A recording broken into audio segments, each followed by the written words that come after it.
ముందుగా శ్రీరామనవమి శుభాకాంక్షలు తెలియజేస్తున్నాం. అదేవిధంగా మీ అందరి ఆశీస్సులతో 2 సార్లు ఎమ్మెల్యేగా నన్ను గెలిపించడం జరిగింది. 3వసారి మళ్ళా గౌరవ ముఖ్యమంత్రి జగన్మోహన్ రెడ్డి గారు మీ అందరికీ సేవ చేసేదానికి గాను మళ్ళా 3వసారి నాకు ఎమ్మెల్యే అభ్యర్థిగా ప్రకటించడం జరిగింది.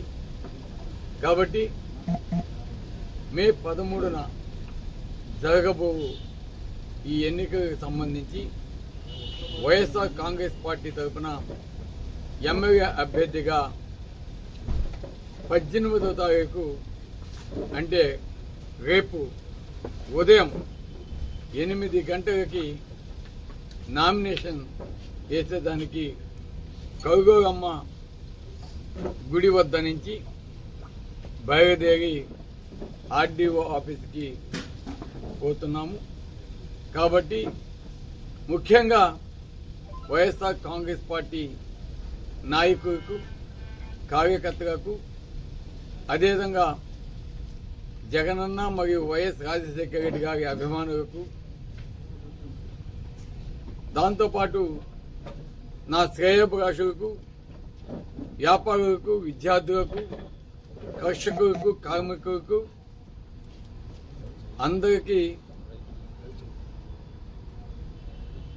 చెప్పేది, మీ అందరూ కూడా ఈ కార్యక్రమానికి విచ్చేసి మీ అందరి ఆశీర్వాదాలు గతముగా లాగే నాకు ఇవ్వాలని నేను మనసారా కోరుకుంటున్నాను.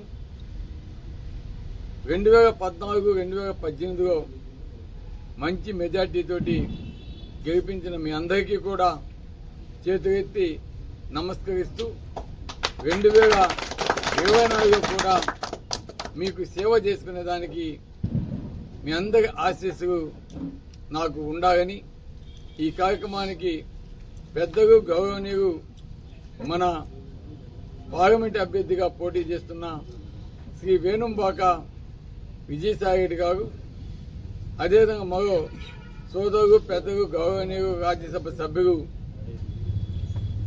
బీదా మస్తాన్ రమణ గారు, అదేవిధంగా మరో సోదరులు మాజీ శాసనసభ్యులు కాటంరెడ్డి విష్ణువర్ధన్ రెడ్డి గారు అందరూ కూడా పాలు పంచుకుంటారు.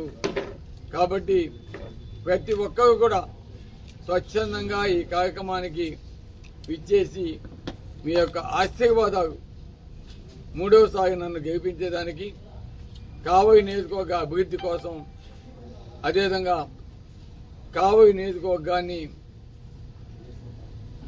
సుందరంగా తీర్చిదిద్దేదానికి గాను, బ్రహ్మంగా చెప్పినట్టు కావలిని కనకపట్నంగా చేసేదానికి గాను తప్పకుండా మీ అందరి ఆశీస్సులు ఇవ్వాలని నేను మనసారా కోరుకుంటూ ఈరోజు ఈ సమావేశాన్ని ఏర్పాటు చేయడం జరిగింది.